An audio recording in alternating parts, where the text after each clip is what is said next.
picking back up from the last video because I accidentally hit the stop button. But let's get in the car.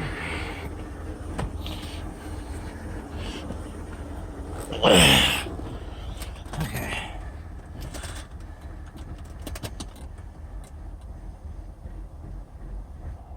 And that just kicked it into gear.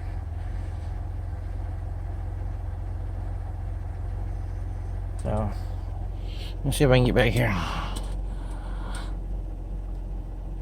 Neutral. And you're going to see it go to D.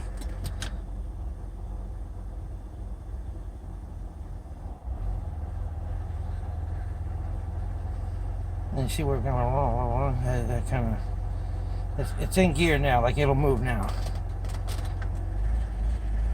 Straight to neutral. And that's it right there. So it seems like it has a little bit of a delayed, but I don't know how much it had delayed before. She said she has had it changed, I believe, twice. Transmission had it changed or rebuilt.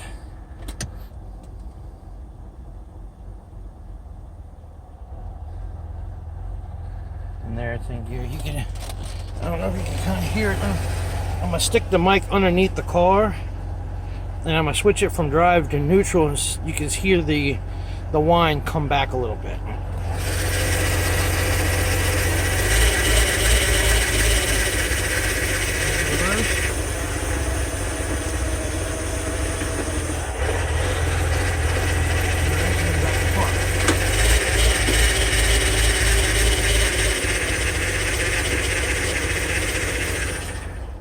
Now let's give it a little rev and watch her hang up like she still does. And my foot back here. So unfortunately she still does that.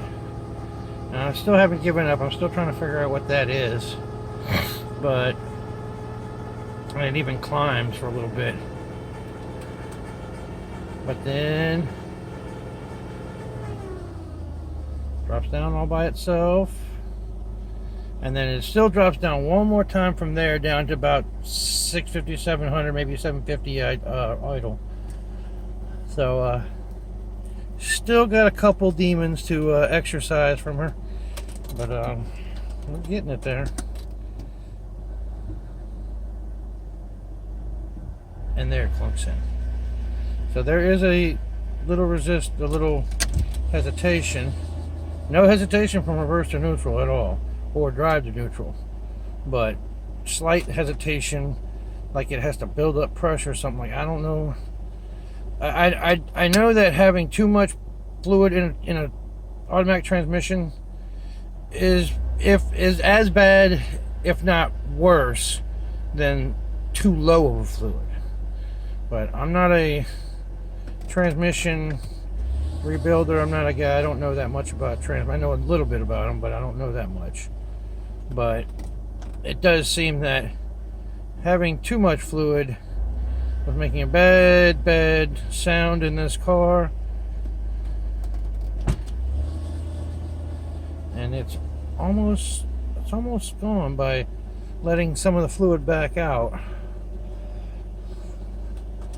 So hopefully somebody didn't put too much fluid in it to hide another problem with it. But once it's in gear, it seems like it's not skipping or nothing like that. It feels like it's in gear solid. So I'm probably going to turn this off and get back there, get back underneath there and pull that plug one more time and see how it does, because it is getting quieter. Maybe, hopefully, if we get all of it out, maybe that's the problem, what's giving it that noisy sound.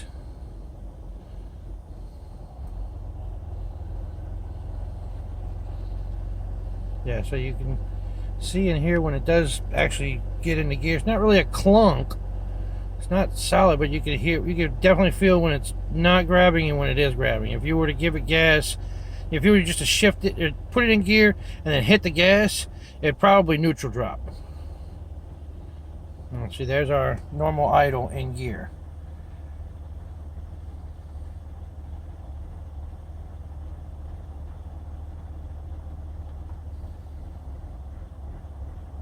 And there's the Wampa Wamp.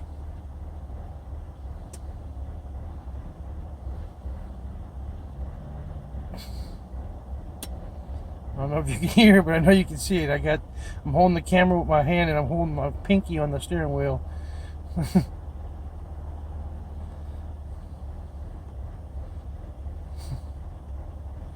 Alright, so that's enough of that.